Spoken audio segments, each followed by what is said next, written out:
Number 2 of the 2024 election season of People I Want to Talk to.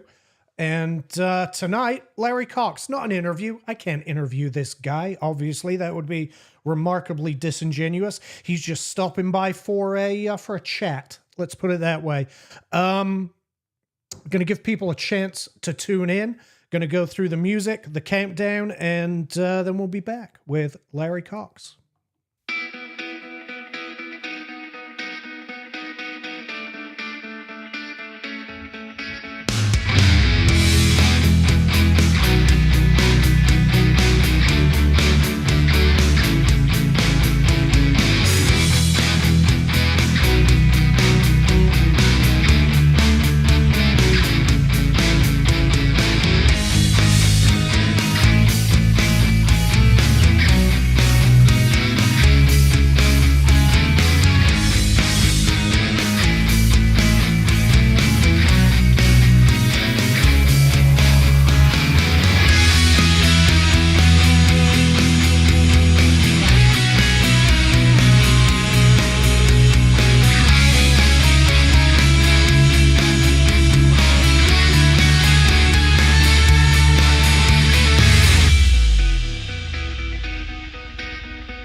Well, all right. What's up, guys? Alex MacDonald tonight, joined by, you know him. We were together on this show for years. Larry Cox. What's up, Larry?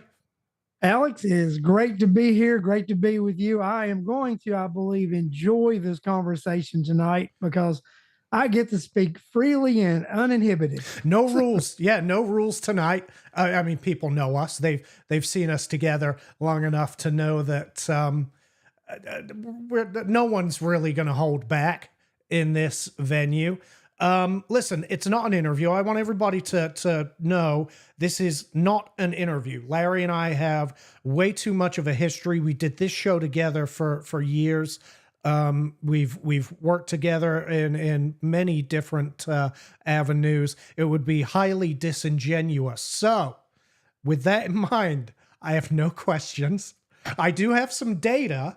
I have some data because we're going to be discussing the school system. So I did gather some of that up, but I have no questions. I have no format for this. I have no idea where it's going to take us. We're just going to sit here and I'm going to guess complain about the school board and the school system for a little bit. I think so. Alex, let me ask you, because I don't see, do you see chat participation on your end or anything? Yes. Okay. Okay, I don't, so that's why I was just wanting to see if you did. So just to make Okay. sure, and just to let you know, my streaming, my embedding or whatever it did work. mhm. So it is streaming on all my other channels also as well as so at some point I think our audience will increase. But I think CJ Lester is doing an interview tonight right now with Judge Wood. So I think there may be some people watching that, and I think we'll probably get people coming in and out as All far right. as that. All right. Well, I mean, people can, people, if they're inclined, can also share the show either from my page or from Larry's. It's entirely up to you. And if you want people to see this, then yeah, just share it out, get some eyeballs on it. So what's going on, Larry? You're running obviously for the Post 1 Board of Education. Why? Alex, I don't even think I've talked to you about this, right? But several of my daughters lived in the community here, and one of my daughters, Stephanie, was living here until recently, and two of my grandchildren were in the school system, and one was actually in pre-K. And Stephanie was having such a bad experience that she actually decided she had to move. So she moved, took my three grandkids, and they live about an hour and 15, 20 minutes from here now, Right. up next to Athens. And, but that's still, that's a little commute. They live here, we live there. And, she was 5 minutes away from me, Mhm. and the grandkids. So, that bothered me. So I started looking into it after, some of the things Stephanie would complain about. And I tried reaching out to a couple of board members back when Stephanie was having some of her issues, Alex. And do you know what response I got back from those board members when I reached out? I don't, but I imagine it's something along the lines of none. None, no response whatsoever. Yep. Crickets, right? And I understand the day-to-day operations because I've done a lot of research on what the board can do, can't do, and all this and that, right?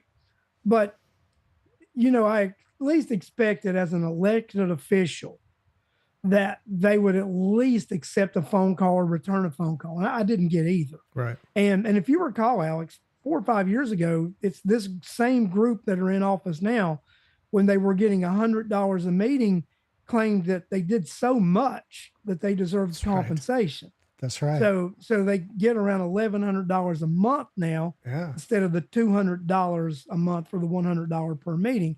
So it got me to wondering, what exactly are they doing for this $1,100 in compensation, as they so graciously put it back in the day, that they needed compensation. Mm-hmm. And later on in the show, I'm going to talk a little bit about what they do and what they could do. What they do and what they could do. Yeah. All right. Well, let's say hi to some people real quick while we're getting started here. Let's see. Stacy Gaddis is here. What's up, Stacy? Thank you for tuning in. Bill Campbell's here. What's up, Bill? Semper Fi, brother. Good to see you. Clayton's with us. What's going on, Clayton? Good to see you again, sir. Danny Swan is here. What's up, Danny? Thank you for tuning in. And Michelle Ivy is here. That's everyone that said hi in the chat so far. If you're watching, say whatever you want in the chat. Again, no, preferably don't attack each other in the chat, but you're more than welcome to have a go at me and Larry if you want to. But we appreciate you being here. Thank you. And again, yeah, hit that share button. Michelle says, oh, I'm not going to read that. That is, it's embarrassing, but thank you, Michelle. I appreciate it. Hey, Tina Hobbs is here as well. What's up, Tina? Good to see you. Thank you for tuning in. So, problems with the school system, your daughter mentioned. I've been doing some, listen, you and I talked about the Governor's Office of Student Achievement's D rating. There is no, just so everybody knows, there is no rating anymore. That was, it appears that it was ended during COVID. And the Governor's Office of Student Achievement is no longer reporting on student achievements anymore, Larry.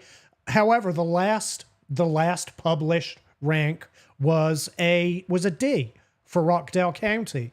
And so that we get an idea of what we're actually talking about tonight, this is the Rockdale County School District's performance since 2015. And it's never been stellar. It's only ever been slightly over 50% statewide, Larry. It had a low of about 20% or so in 2021, and it's creeped back up a couple of percentage points since then. Or has it? Because without the Governor's Office of Student Achievement tracking this, strikes me they're able to report whatever numbers they want these days. Well, I'm going to throw something out there because I can back this up. Well, okay, because I can bring the person to make, to collaborate. The superintendent was at a Rotary Club meeting, giving a report about statistics and stuff, and somebody asked him, "Well, why is there a difference between what the state's numbers say and what your numbers say?" right. And he says, "Well, we got to massage the numbers to get to where we want them to be, because you really can't take that raw data because they don't take everything into account." So Alex, the dreaded massage the numbers to get where you want it to be. And that's exactly what you're talking about with, Right. and there's independent groups out there. There's one called the Public School Review. Right. And they take the data that's purely from the Georgia Department of Education and don't massage it, right? So their number, they have Georgia being 164 out of 221 school districts in Georgia. That puts them in the bottom 50 percentile of the bottom 50%. Right. Is where it puts Georgia, it puts the Rockdale County school system out. That's where we sit. Yeah, it's not great if we're being honest. And the problem isn't money, right? The problem isn't money. What's the latest proposed, well, not proposed, but the rumor is our latest budget is going to be no rumor, 222. 220. Okay, 222, up from 205. Was it 205? 205. Which was up from 181, I believe, the year prior. Money isn't the issue. No. Money is not the issue, Alex. Let's talk about pay. This is the pay scale for Rockdale County administrative staff. We'll talk about teachers in a second. The lowest paid administrator in Rockdale County makes $70,000, Larry. The median salary for Rockdale County is this data is a couple of years old at this point. This has probably gone up. In fact, I think median household income has just creeped above 70,000. So let's add a couple of grand to the individual salary, the per capita income, and say that that's $35,000. That means that the lowest paid administrator gets paid more than double the median per capita income in Rockdale County. They actually get paid roughly the average household income in Rockdale County. Then we've got teachers. The lowest paid teacher in Rockdale County makes, I can't even see that number.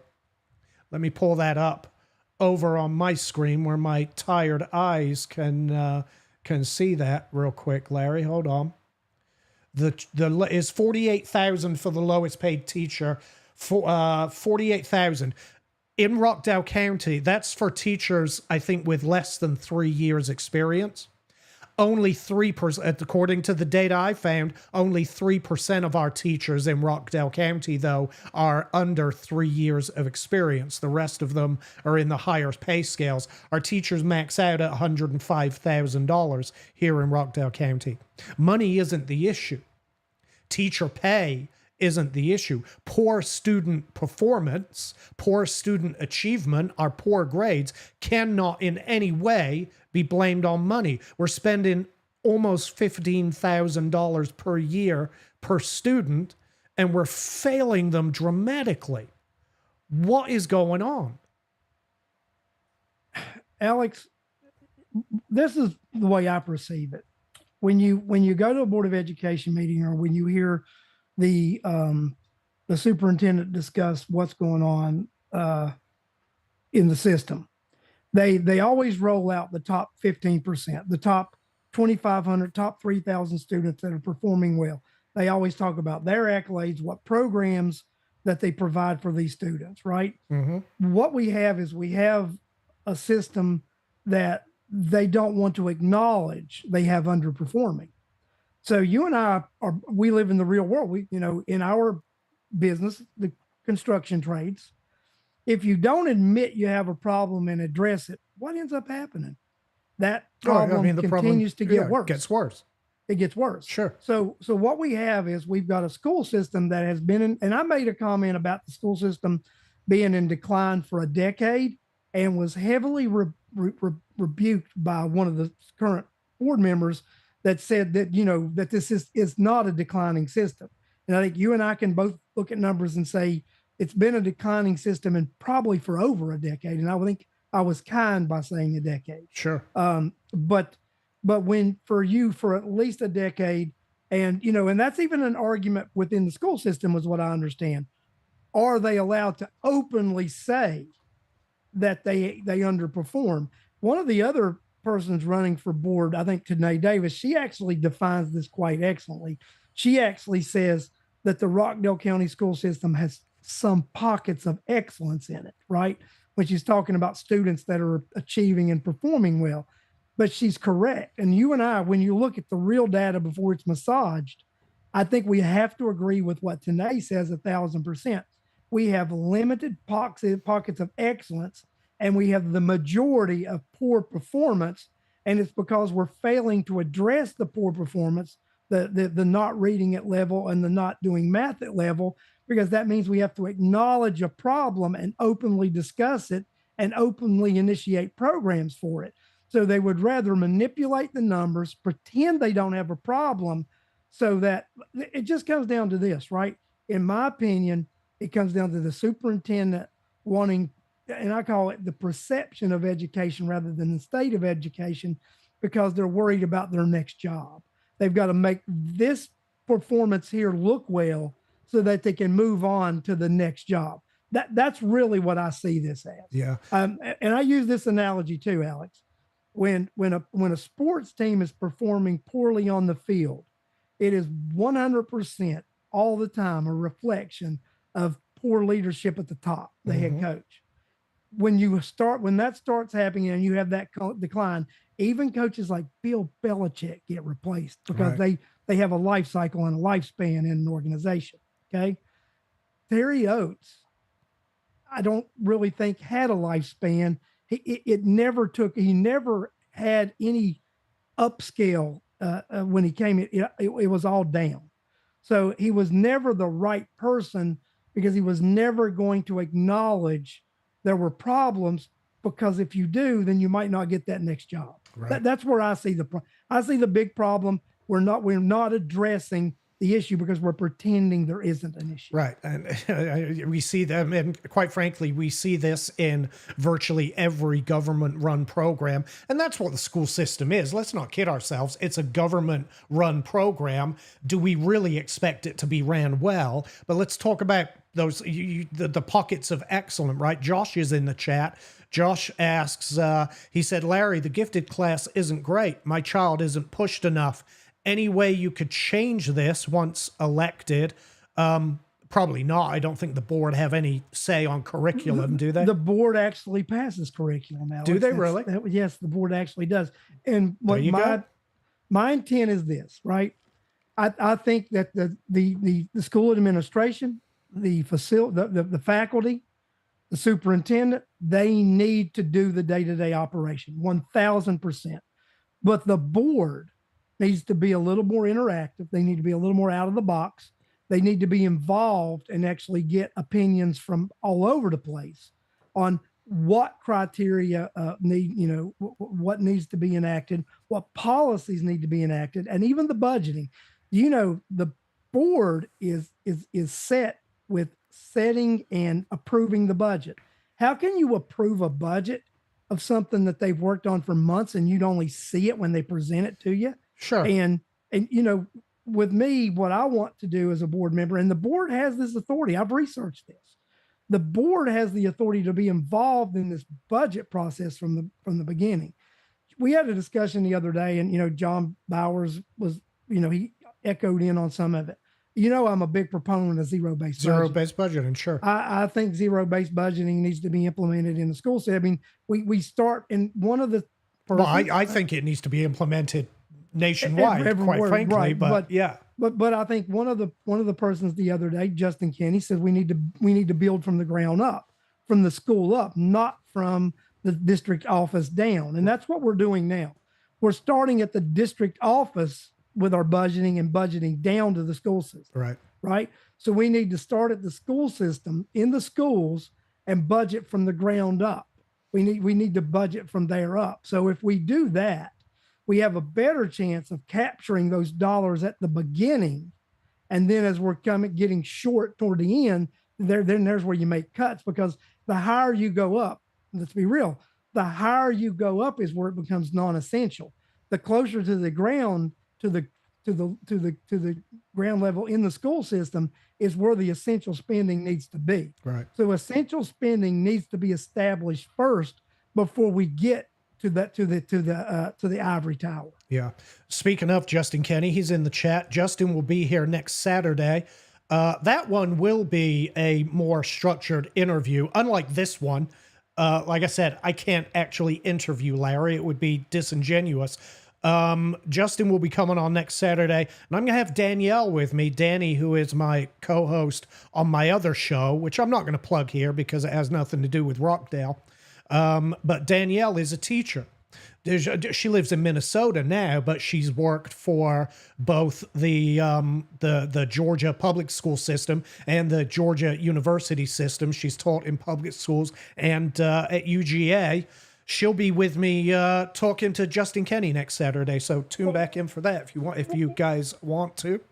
Well, and Alex, when I did have myself interviewed, okay, Yes. which I did, and it was on my show, I brought in a guest host to conduct the interview, and I wanted it to be an educator, and I wanted it to be somebody that wasn't in this system here, but actually knows education. I brought in Danielle to interview me, and she did a great job. And we had a lot of dialogue. She asked a lot of questions. The audience asked a lot of questions, but I needed that kind of person. I needed a Danielle to actually interview me.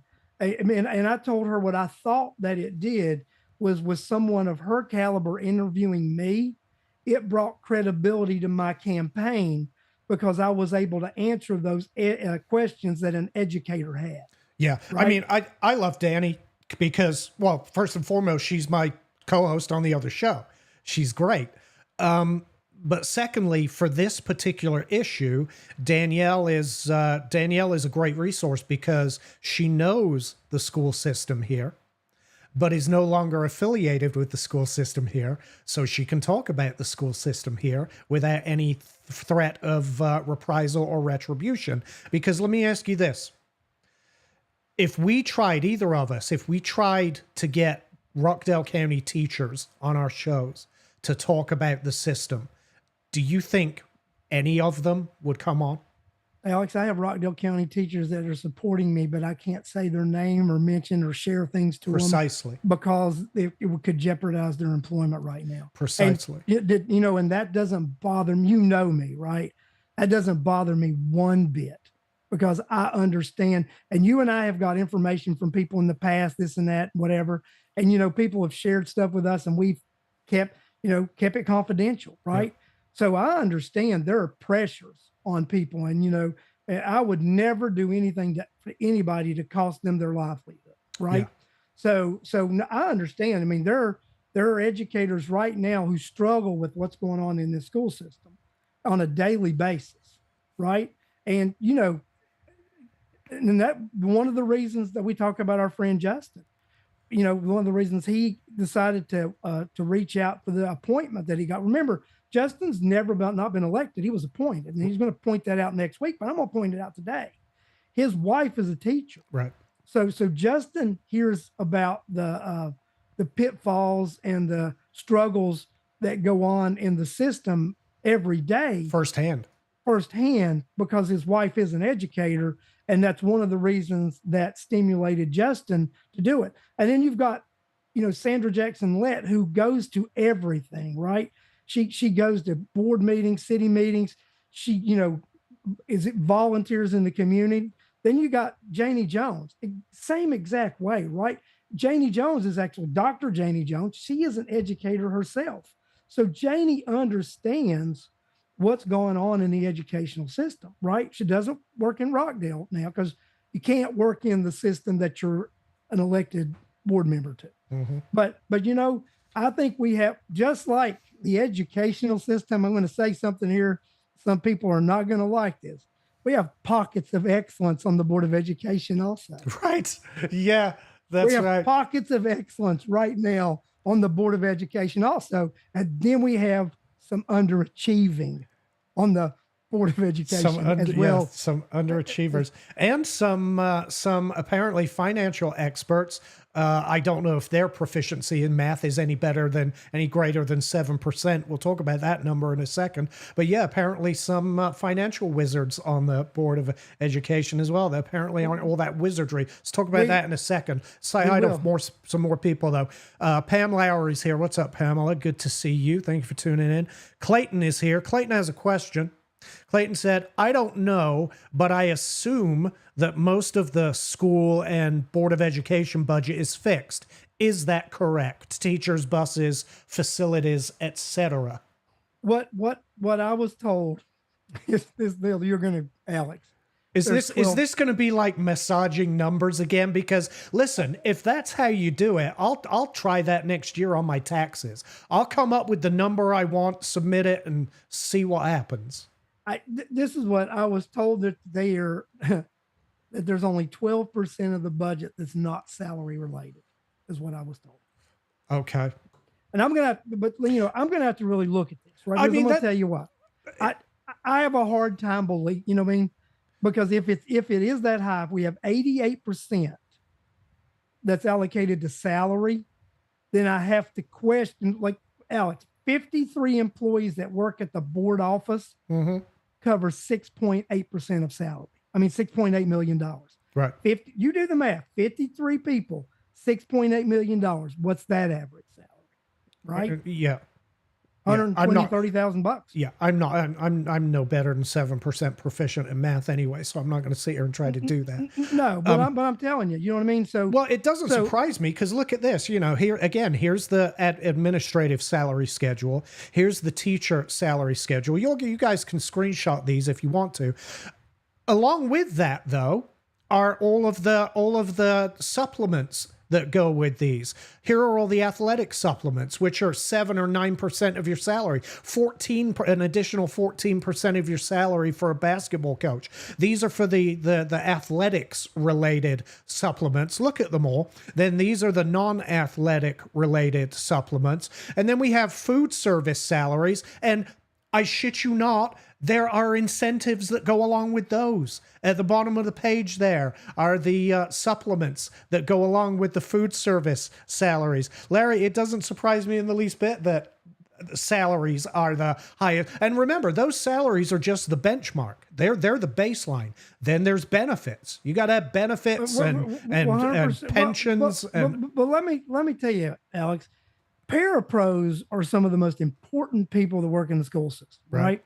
They're not paid a lot of money. When I went to this presentation they had a few weeks ago, they said it was only a conversation. Only a conversation. These folks make 13 something an hour. 13 something an hour, right? So, and then the big portion there is they do get benefits at 13 something an hour. But they said they were going to outsource them and they would make $15, $16 an hour now, but they were going to have to pay for their own benefits. So let me ask you, Alex, if you give somebody a $2 an hour raise and they have to pay for their benefits, it's going to be a net loss. Oh, sure. It's a $4 net loss. Yeah, this is what happened. They did this a few years ago with the janitorial service. Right now, what do you get complaints about in schools? That the schools aren't clean. Okay. And somebody complained about not having toilet paper the other day. And well, it's not that we don't have toilet paper. We got toilet paper. Well, apparently the problem is the staff doesn't There's install no the one there toilet to put paper. the toilet paper in Yeah. the stalls. Yeah. Yes. Amazing. So we found out through the janitorial service that outsourcing, Alex, you and I, again, we go to the construction industry that you and I are in, right? Mm-hmm. How successful have you ever known when somebody uses temp labor on a construction project? Oh, it's never It's successful. never successful. Yeah. Never in my 30-year career has it been a successful when someone has had this brilliant idea and above me forced me to do it. Within a month, that program is scrapped. Oh yeah, right? or you're running into immense cost overruns. Overruns. Yeah. Right. So I'm going to tell a story. I mean, guys, and this is in no means derogatory for anyone who has a disability, right? But we were doing a construction project in Washington, D.C. once, and we were doing manual labor where you had to use shovels and picks to do this job. This labor company sent me a guy that had one arm, okay? And on the arm, he did not have a hand, he had a hook. And you can't make this up. That actually happened, right? They sent an individual out to work on a crew that were using shovels and picks. He didn't actually have a real hand. He had a hook. That's the beauty of DEI, man. Gives everyone a chance to fail. Is what that does. We're going to talk a bit more about DEI later, actually, because the Board of Education is not immune to DEI. Larry, you sent me a document about a week ago that I thought was very interesting. I posted a little snippet of it up on my page. We'll talk about that. Let's say to some more folks. So Lisa Lancaster is here. What's up, Lisa? Good to see you. Danny Swan asks this, Larry. Did Larry and Janice just recently get on the Democrat ballot? I'm a Republican, but those are two candidates I want to vote for. Let's talk about what's going on there, shall we? So Larry's on both ballots. Larry's running for the Board of Education, which is a nonpartisan office. It will be on both ballots, both the Republican and Democrat. I will be on 3 ballots. I will be on the nonpartisan ballot, the Democrat ballot, and the Republican ballot. Janice Van Ness is qualified as a Democrat and will be on the Democrat ballot. The Republican ballot, Alex, we should have pulled it up and let people saw. There's only one race on the Republican ballot, and that's Congressional District 13, right, which is an 82% Democratic controlled congressional district. Right. Those 2 Republicans that are running on that ballot have no chance of beating whoever comes out of the 13 people who are running for that as Democrats. Yeah. For Rockdale Republicans are better off pulling the Democrat ballot and having an opportunity. If you do that, you get the opportunity to vote for chairman. You get the opportunity to vote for sheriff. You get the opportunity to vote for all the partisan races in Rockdale because there are no Republicans running. So if you want a voice in who becomes our next chairman, etc., Republicans have to pull a Democrat ticket. Well, I'm going to tell you, even the current chairman of Rockdale County Thursday at a debate said that local politics aren't even party related. Mm-hmm. He said, that's a national thing. They're not. That Democrat Republican doesn't matter on the local level. Glad to hear the chairman say that because that's actually a reality. It doesn't matter. And that's why, Alex, if anybody who's not heard or whatever, I have declared myself an independent moving forward. So I will be an independent. I have the values that I have and have always had. So, anyone who listens to me and talks to me and listens to the things that I believe in, I believe in fiscal conservatism, but I also believe that government is here to help people. So I got a bit of both in me. And so I think it serves me right to be an independent. That's a nice, I believe, yeah, that's a nice belief, to believe that government's here to help people. Generally doesn't work out that way, but it's a nice way to think, I guess. Well, with people like me, if you had more people like me in office, Alex, I believe it would work. Yeah, I'll go along with that. I'll go with that. But here's the thing: local policy affects you far more than federal policy. Look at just look at taxes here in Rockdale. If you want, if you want a say, if you want a voice in who's putting a gun to your head and taking your money, then you're going to have to pull the Democrat ticket, because those races will be decided in the primary. Alex, I have a little chart here, right? Sure. And it gives me the tax breakdown of what each entity has raised our taxes since 2000, from 2018 to 2023, right? So over that time period, we've had a 187.2 tax increase from the city, the county, and the BO, Board of Education. The county is responsible for 77.5% of that tax increase. The city is responsible for 54.4% of that tax increase. And the Rockdale County Public School System is responsible for 55.3% of those tax increases that have been levied against us since 2018.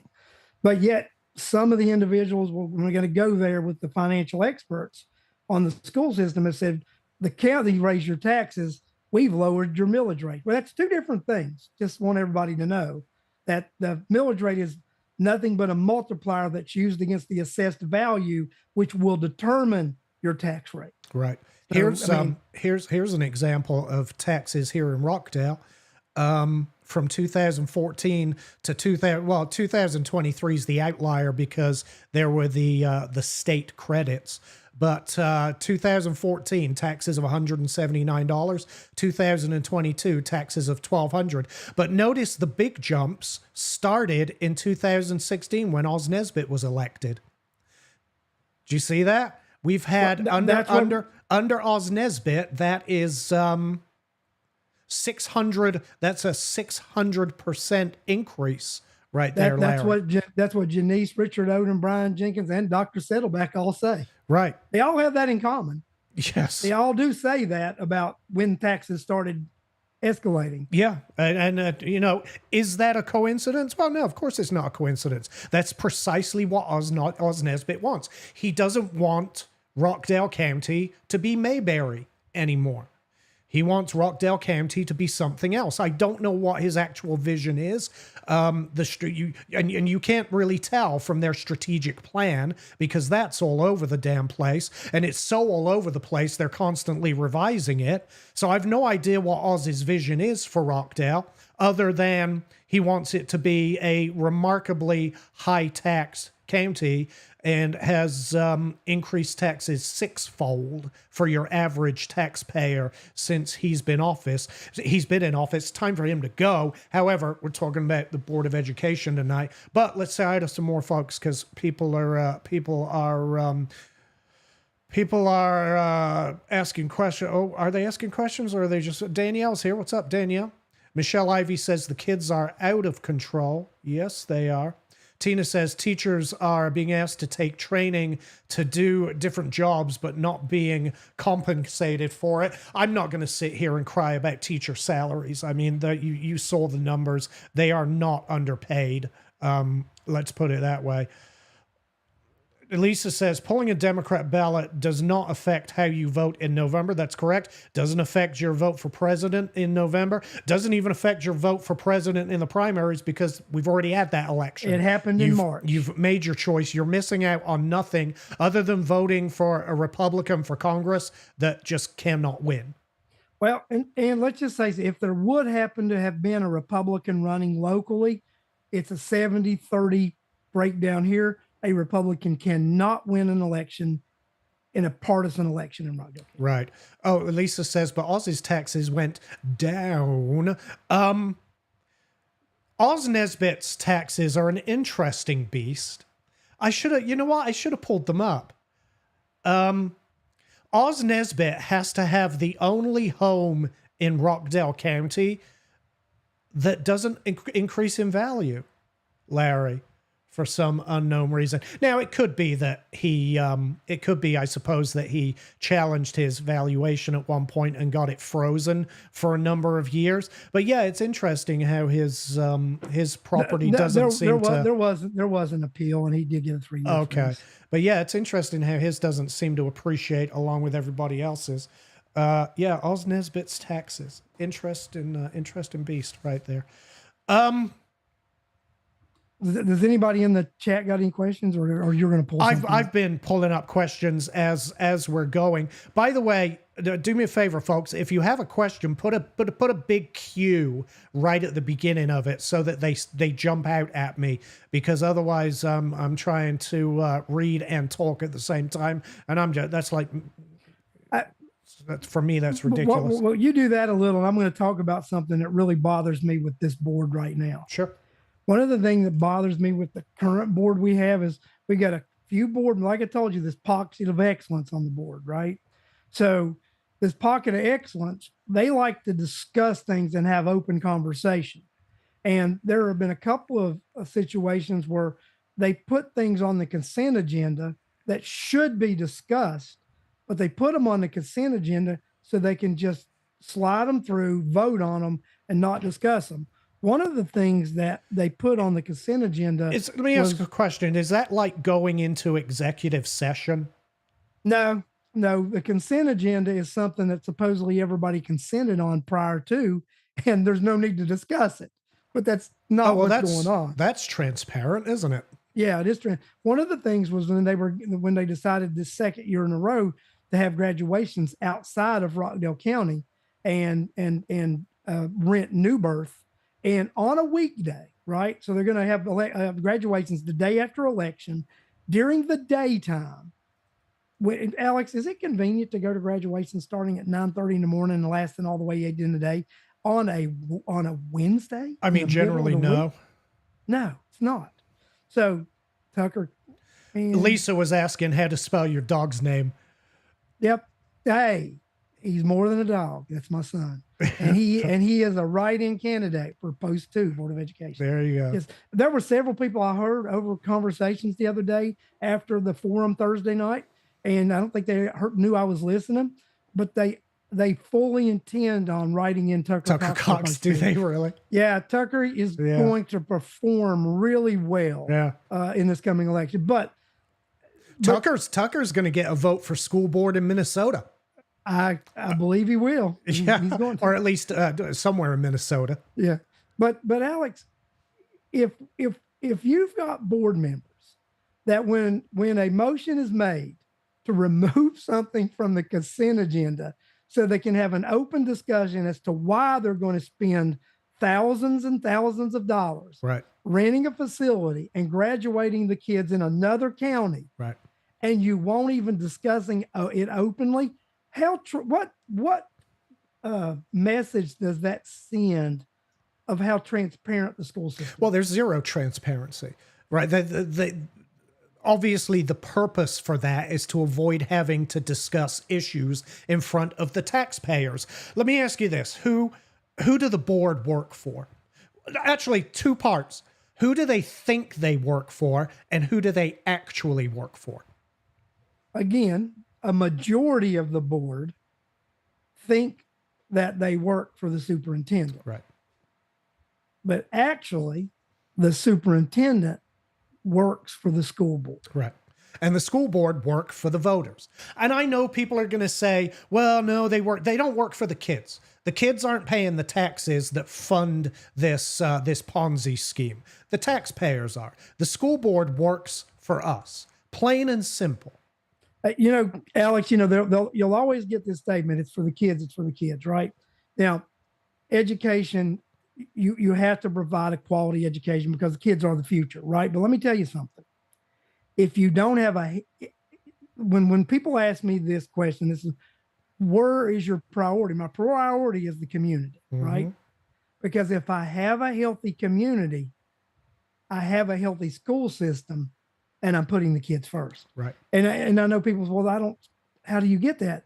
Because if I have a healthy community and people are investing in the community and they see value with the dollars that are spent in the school system, you don't get as much pushback, and it is for the kids. Right. But the community has to have buy-in before they will feel comfortable with this, right? And when they're just the other day, you had again a pocket of the board wanted an audit because the CFO left, and there was a weird discussion there about the definition of the word abruptly and a definition of the word retired. So, one of the board members, Mr. Kinney, said, that the CFO abruptly retired because the first time anybody heard about it, there was an article in the Walton Tribune, and then the next day, the superintendent made an announcement that he retired, the CFO. So if you read an article in the newspaper the day before that the guy was going to a different job, and the next day you hear he retired, that is abruptly. And it's pretty abrupt. And he didn't retire. He stopped working here to go work somewhere else. That's totally different than retiring. Right. Okay. So, and then there have been rumblings in the school system about some accounts that aren't matching up, some spending that was done irregular, right? So there on that. So I think the Justin Kinney asked for an audit just to protect the next CFO coming in, because that, in the business world, that's a customary practice, right? But you had these guys who proclaimed to be financial experts. All of a sudden, we've got 3 auditors on the board now. It was amazing to find out all these financial geniuses that they materialized all of a sudden, right? Yeah, it's amazing. So they materialized. We've got these geniuses come up there, and one of them is the one that said, "The county's raised your taxes the last 6 years. We've lowered the millage rate." And that is the most genius of geniuses right there. Yeah. Amazing. The reason I mention it, though, who do they work for? They work for us. They work for the taxpayers. And the only reason to have this consent agenda is to avoid having to discuss these issues in front of the people they work for. They want to be able to operate in the darkness without anyone knowing what they're doing, so that there's no accountability, so that when election time rolls around, they can lie, is what it boils down Alex, to. I actually think that it comes down. I think it's basically the superintendent who wants to operate that way, and he has got a majority of the board aligned with him. Right. That's the problem. Now, it's not the whole board. Like I said, you've got pockets of excellence on the board, and you've got folks that want transparency, and they want open discussion. They want to look at the budget, and let's just talk about, they want to have town halls. I rebuked this Bigfoot theory that you couldn't have town hall meetings if you were on the Board of Education. You've got state school board members who are having town halls, right? So there's no mysterious law out there saying that, because that's what there's a state law that says you can't. Well, tell me what Georgia code that is, and they can't because it doesn't exist. Right. So I had somebody ask this past like I said, week, so they can lie. Yeah. So I asked someone to ask this past week because I overheard a school board member tell a constituent, "Oh, we can't go visit the schools. That's against state law." I heard that with my own ears, right? Then I talked to that constituent and said, "Were you actually, I thought I overheard that. Did I mishear?" "No, that's what I was told." So I asked someone if they would do an ORR, and I think I shared that with you, Alex, right? So the superintendent responded back, "There is no such. Right. There's no such county rule." And I'd actually already checked with the state. There is no state law, right? So it comes down to the county norms, right? The norms. And the norms state, that if you're going to go to the school on official business, notify the superintendent. Not ask permission. Just notify. Notify. Yep. And then go through the normal practices. Yeah. Because why would you ask permission of your employee? Now, no, Alex, you're not supposed to interfere, right? That's not once you go, you do not interfere. But you have the right to observe. Sure. Let me ask you, how am I supposed to know if the superintendent is following his contract, doing what he says he's supposed to do? How am I supposed to know if the policy that the board approves is being adhered to. How am I supposed to know if the criteria that the board has passed and approved is being taught and followed unless I observe? Right. If you're how not, am I to know? right. If you're not boots on the ground, you're out of touch, is what you are. You've no idea what's going on if you're not there. By the way, for the genius that said they've lowered taxes, this is currently on the Board of This is on the Rockdale County Public Schools website right now. Notice of property tax increase. 12.96. This is their tax increase from last year. 12.96%. The Rockdale County Board of Education has tentatively adopted a 2023 millage rate that will require an increase in property taxes by 12.96%. I don't know who the 13%. person. Yeah, 13. I don't know who the person is that said they've lowered taxes. But It's my opponent. Well, My whoever. incumbent. I'm going to say Mandy North, a certified CPA who owns 2 CPA businesses. Yeah, well, Mandy North needs to be fired immediately because that's just dumb. That's just dumb. To be in a position where you're imposing tax increases on the citizenry and don't even realize that you're Is Mandy North one of the CPAs? She actually is. She CPA actually is. And was very busy doing taxes this tax season. So she's. I didn't go to Mandy to have my taxes done. It's amazing. So she's imposing tax increases, the most recent of which was 13%. She's a CPA and doesn't even realize that she's raising our taxes by 13%. Maybe go to a different tax preparer. Just saying, because that is not that's not indicative of somebody I would trust in doing my taxes. Yeah, that's right there on their website today. It's absolutely amazing. Yeah, they what are you going to do?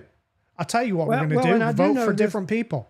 Yeah, exactly. Well, I know this, Alex. I had spoke to you before the show. There was a Senate Bill 349, and it passed by substitution, House Bill 581, and it creates a rolling homestead. Which what it does is it freezes your property values, right? Mm-hmm. So it freezes your property values, and so that these backdoor increases don't occur, right? Through assessed value, that they actually are forced to raise the millage rate.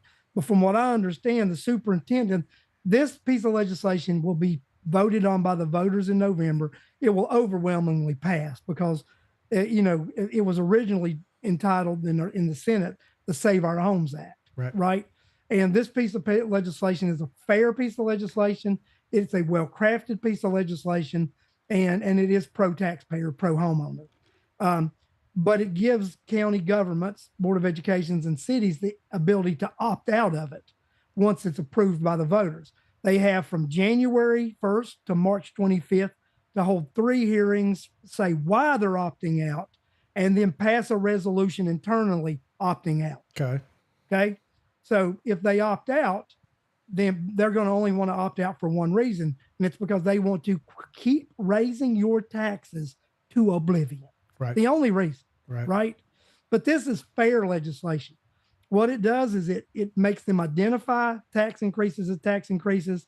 It limits these upfront increases through inflation, right? Only moderate inflationary increases, Mm-hmm. and it also creates a flex tax, another 1 cent tax, which would be just like the host, but it would be split between the entities in your county that would go against your ad valorem taxes. Okay. So it would be another 1 cent tax would go besides the host to actually reduce your tax bill. Right. So this is a very good piece, but I understand that this superintendent behind the scenes is already trying to think about opting out of 581.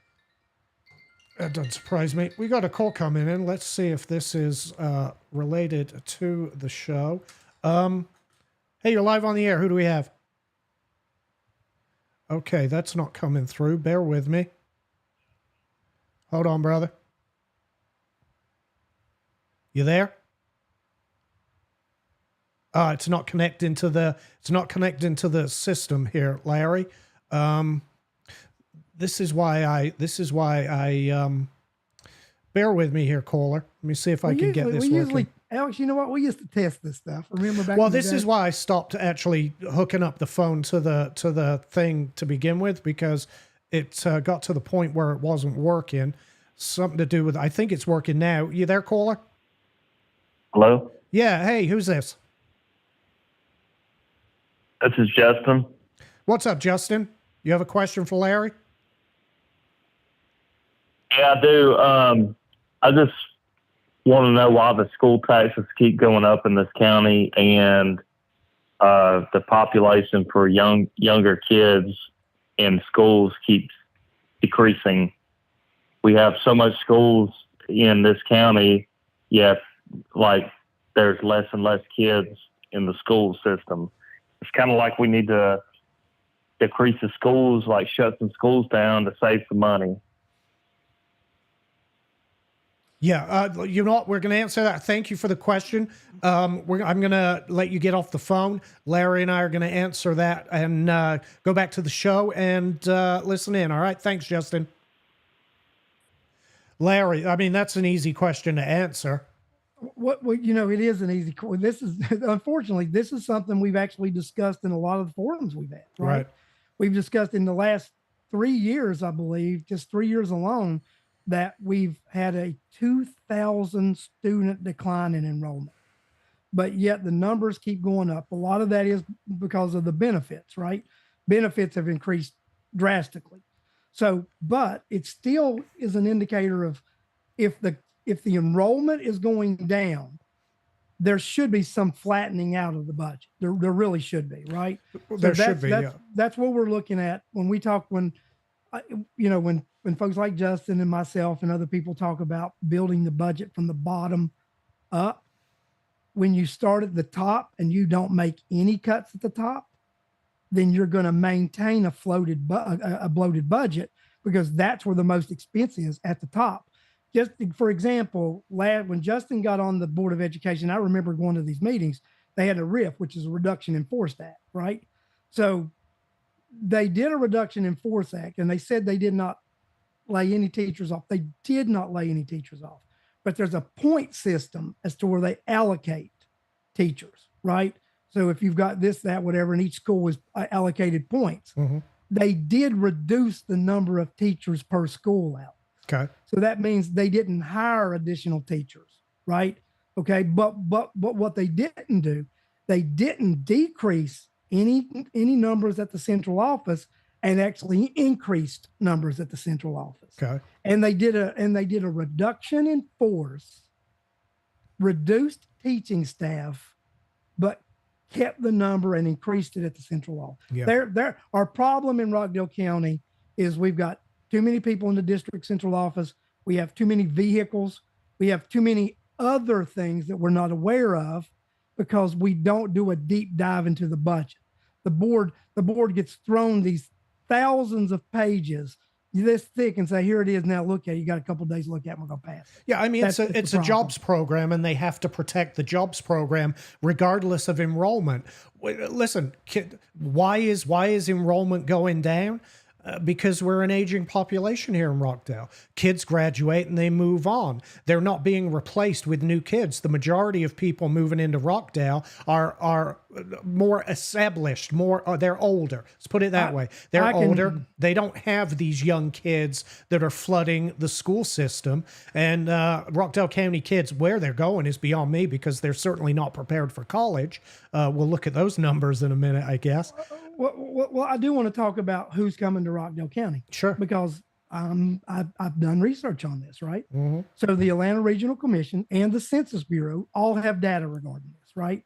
So both of the entities, the Census Bureau and the Atlanta Regional Commission, show that the Rockdale County's population now is an aging population, current population, and that the average person moving to Rockdale County is over 55 years of age.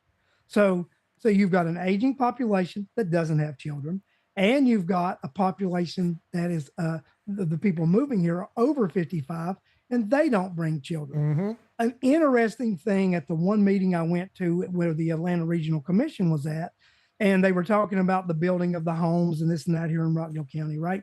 And this is what they said. They said, the thing that any government or city or anybody needs to look at with their housing plan is you need to build the proper houses for the people that are moving here.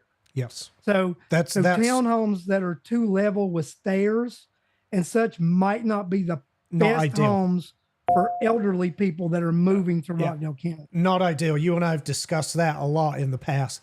And let's not forget the people who have made the smart choice of taking their kids out of the public school system and homeschooling.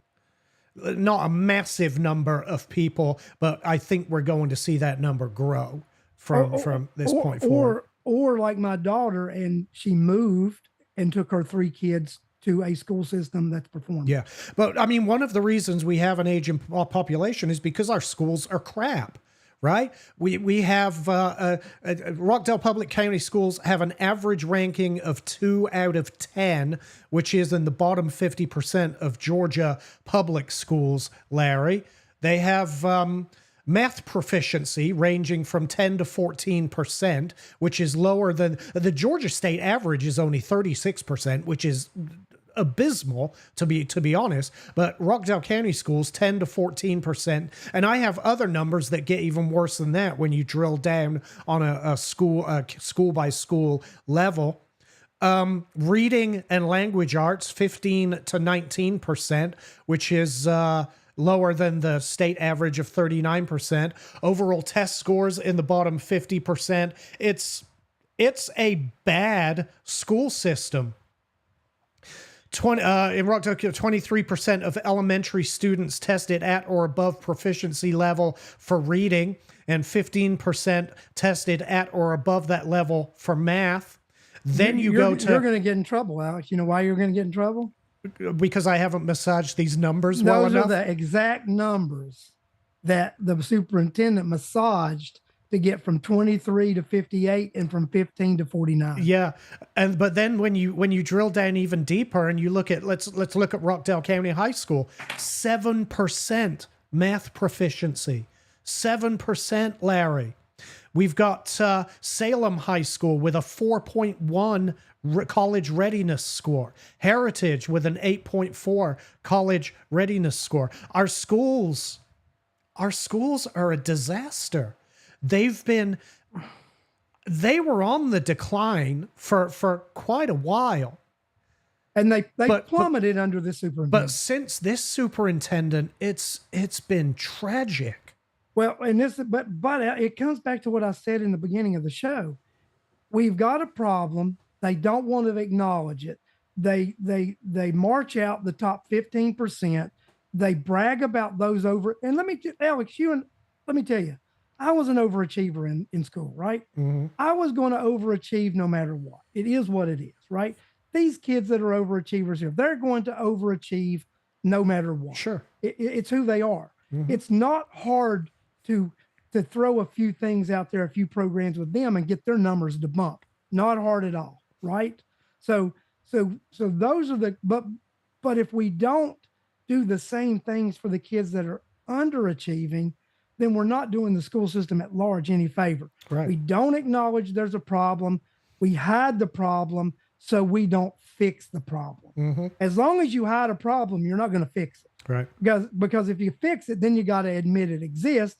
Then you have to let people know it exists. And they don't want to openly discuss problems in the school system. Well, they don't want to discuss problems. They don't want to address discipline issues. They're more concerned about DEI than addressing the problems. There's even a where is this thing? Where's this thing you sent me? Board norms. Let's take a look at this. Board norm. This is I'm going to try to, I don't know if I can zoom in on this so that people can read it any better, to be honest, but right here at the bottom, board member interactions and interpersonal relationships. We will value diversity and inclusiveness of culture, experience, and perspective. the first mandate of the Board of Education, DEI. You're never going to have a successful government-run system if DEI is your first mandate. Simple as that. Because DEI necessitates ignoring problems. It necessitates sweeping problems under the rug for fear of hurting somebody's feelings or offending specific groups of people.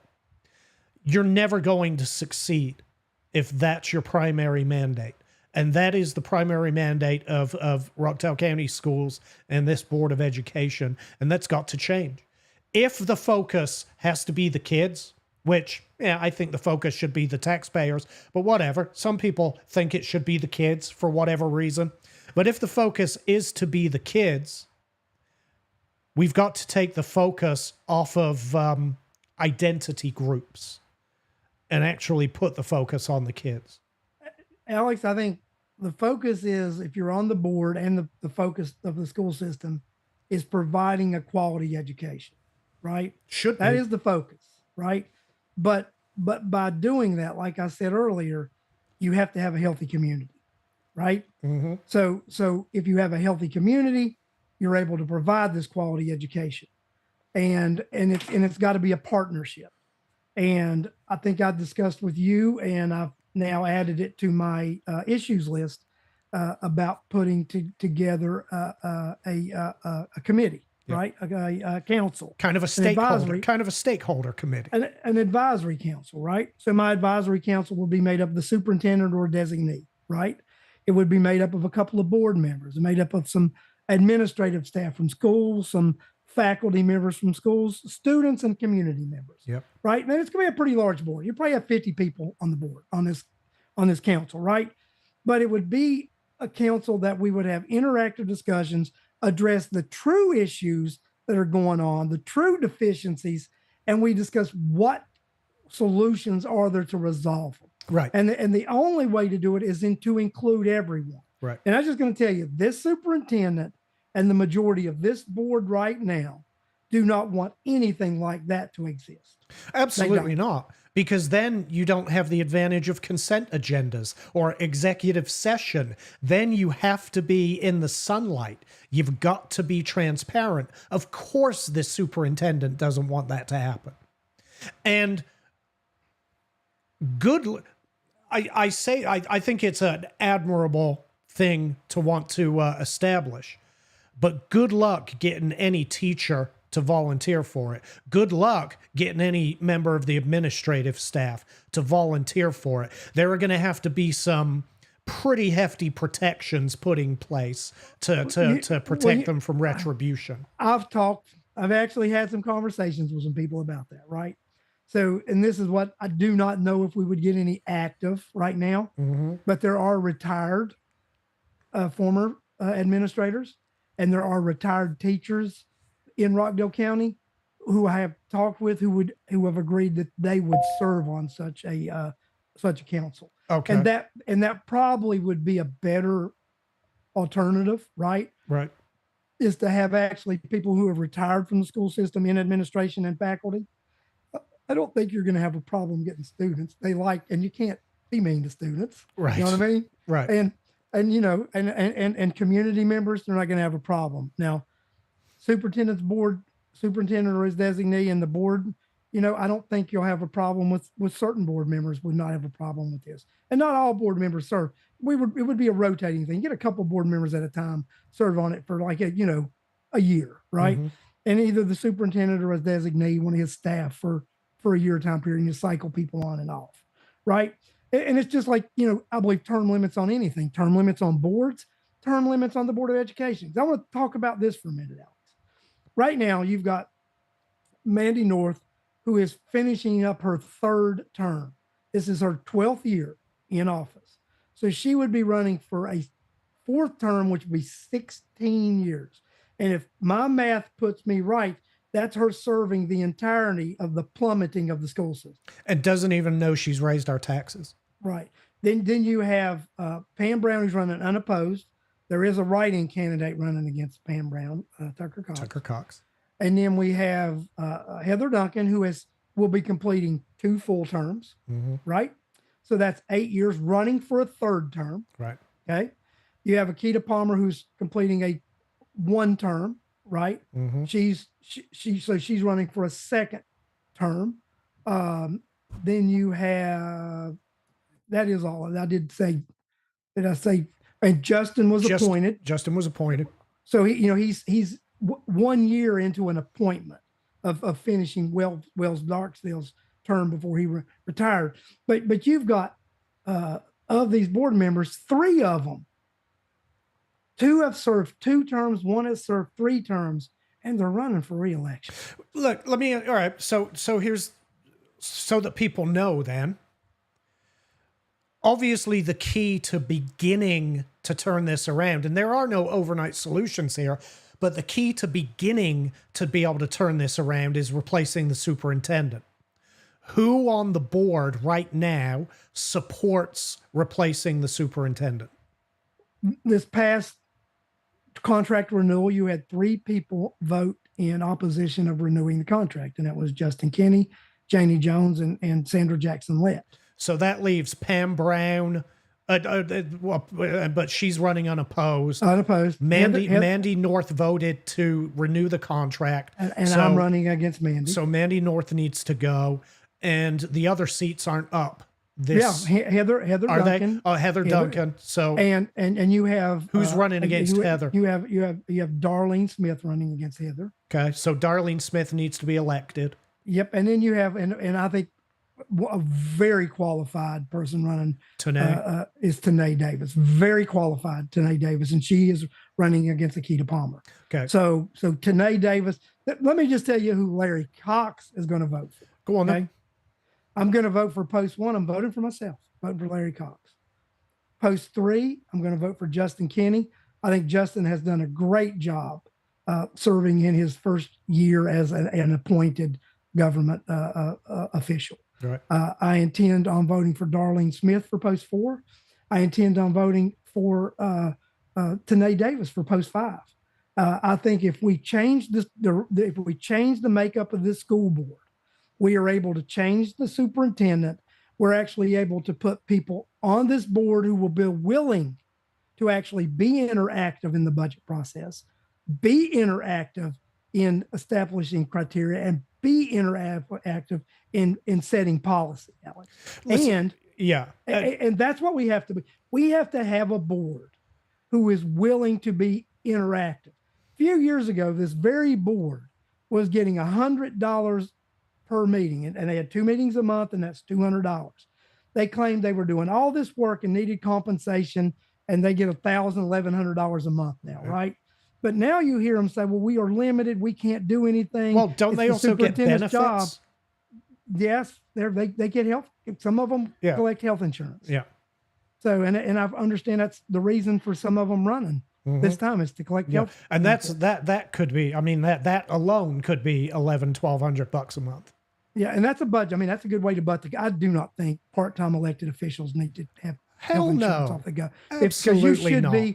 You should be sufficient. Like I said, Alex, the majority of the salary that I make when elected to this office, I'm establishing a scholarship in my mother and my mother-in-law's name, and it's going to go to a deserving female who wants to enter public service. Okay. That's what I'm going to do with the majority of the money that I'll earn from this, right? Is it's going to go to establish a scholarship fund for a deserving female who wants to go into public service. Good for you. But because I feel that people who run for offices like school board and any of these part-time positions, you need to be an established, successful person in the community to be able to bring that success to that board to make the entity that you're representing successful. Yeah. That's the type of people that we need serving. We don't need people serving on the board who need the $1,000 and need the health insurance. Yeah. First of all, that's the wrong people and the wrong motives. Yeah. Look, the budget issues are critical, right? I mean, obviously I have a selfish motivation. I want my taxes to go down. I'm sick and tired of the level of taxation here in Rockdale. But more importantly, and listen, I understand this, even though I don't have kids. I understand that we have to do better for the kids, because otherwise, what future do they have? Well, now, Alex, to me, it's not what future does the country have, Mm-hmm. right? If we don't produce the next generation that's able to be our business leaders, Right. to be our government leaders, right? To be able to run this country, then what state are we? Our goal is to always leave this place better than we got it. Mm-hmm. And I don't think we're doing that. No. We are not. We are going to be the generation that fails to leave this in a better state than we got it.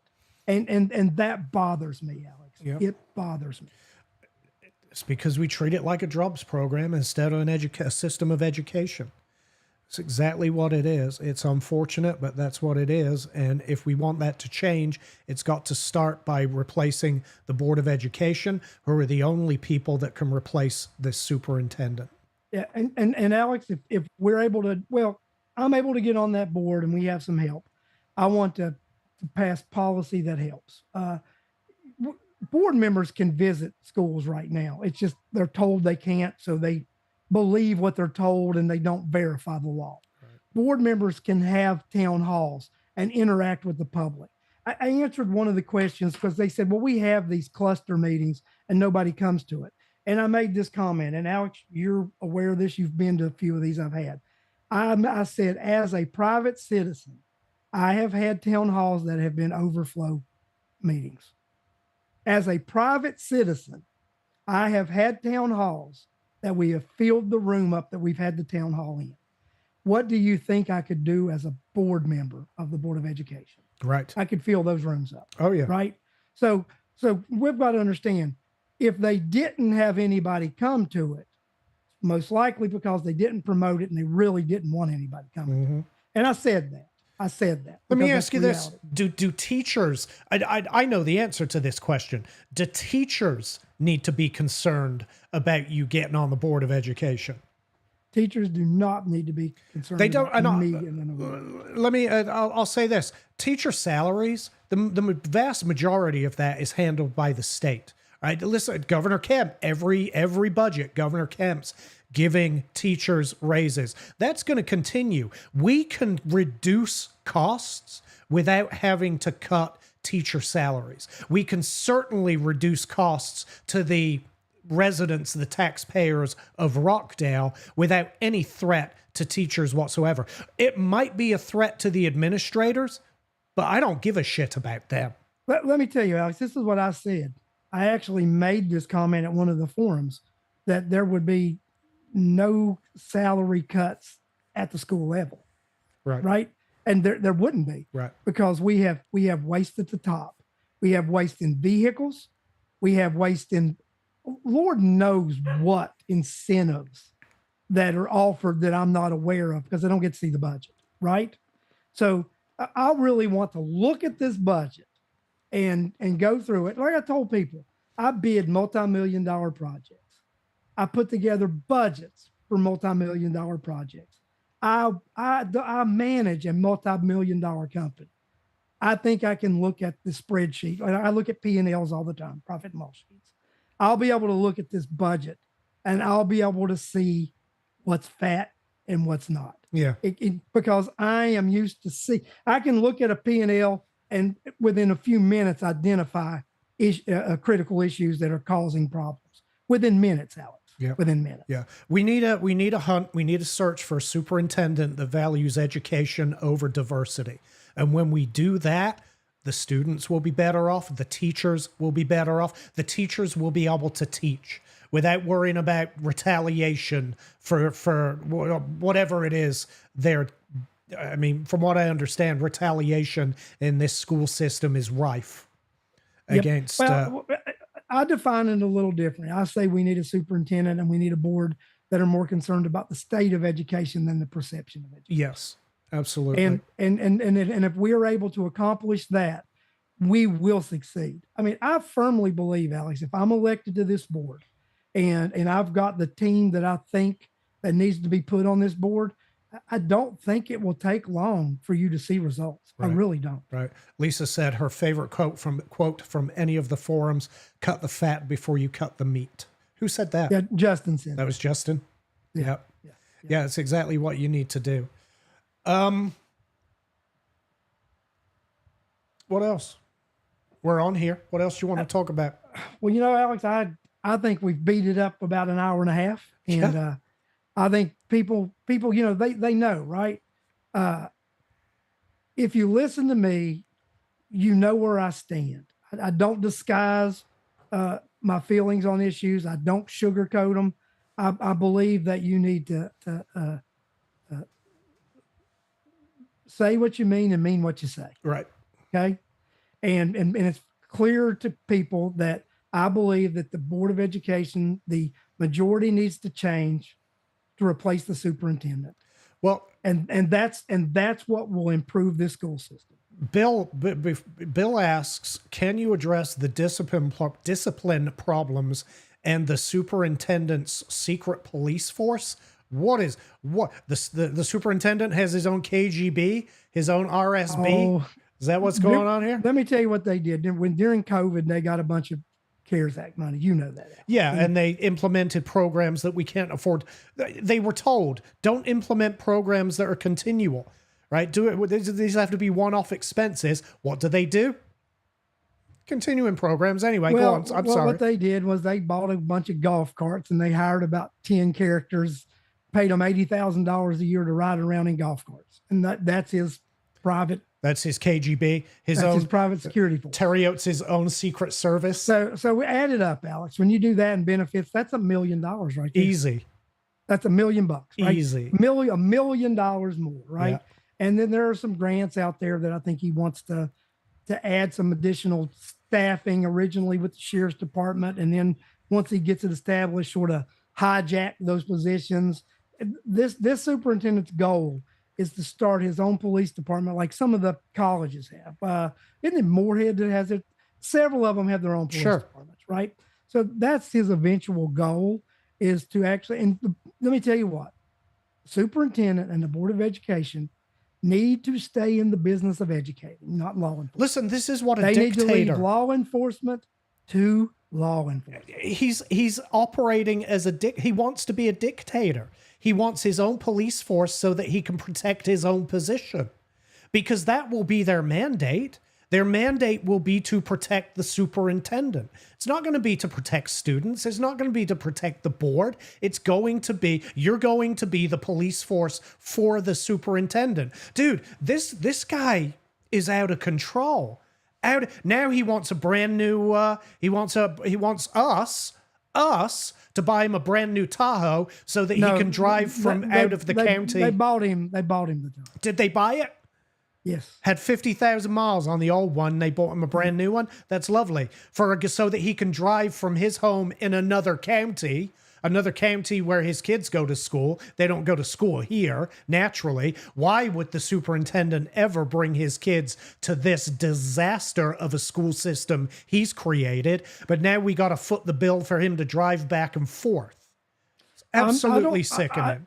I don't think we've had a school superintendent live in Rockdale County for 16 or 18 years. It's been a while. Yeah. The last drunk. Like 16 years. Yeah. The last drunk lived in, didn't he live lived in Newton? Henry County. He lived in Henry. Gotcha. We have 2 Henry County. Gotcha. Yeah. So we've not had a school superintendent live in Rockdale County since Dr. King. It's time for a change, man. It's time for a change, not just for the taxpayers, but for the students, for the teachers. It's time for a change. I don't care about. I'm throwing it out there. I don't care about the administration. They're the ones. They're the ones running this into the ground. They're the ones stealing our money and destroying this system. It's got to be for the taxpayers, the kids, and the teachers. And the folks, you know who to vote for and who not to vote for. And if you want things to change, if you want things to start getting better, now is the time to do it. You give Follow this the- you give this guy the opportunity to implement his own police force that will be there specifically to intimidate and to protect his position. You give him that opportunity, you'll never get rid of the guy because his little Gestapo will go and intimidate the board into renewing his contract. That's what'll happen. Look at any tyrant throughout history and you'll see that that's what will happen. Alex, I just want people to know they vote for me and elect me. I will have my town halls. I will visit the school systems. I will be that turning vote that removes Terry Oates and replaces the school superintendent. If you elect me, there will be change in Rockdale County. I will be accessible. I will be available, and you'll never have to worry about trying to find me or hunt me down because I'll be right out in open sight. All right, brother. They'll never have to worry about that. All right, brother. Well, I'm going to let you go. I'm going to stay on for a minute and talk to these fine folks, but thanks for coming on, Larry. Obviously, it's good to, it's always fun when you and I get together. Best of luck. Folks, get out and vote for Larry Cox. Again, he's on Monday. All of the ballots. Early voting begins the 29th, right? Monday, coming Monday. Yep, Monday. Early voting, Monday, April the 29th. Get out and vote for Larry Cox. Vote for Justin Kenny. Let's get rid of the fat. Right? I agree, 100%. All right, brother. I'm gonna say goodnight. I'm gonna talk to these folks for a couple more minutes, and then I'm gonna call it a night. But I appreciate it, brother. I'll talk to you. I'm sure Alex. I'll talk to you tomorrow anyway. Thanks for coming on, brother. Talk to you later. Man. You got it. Bye.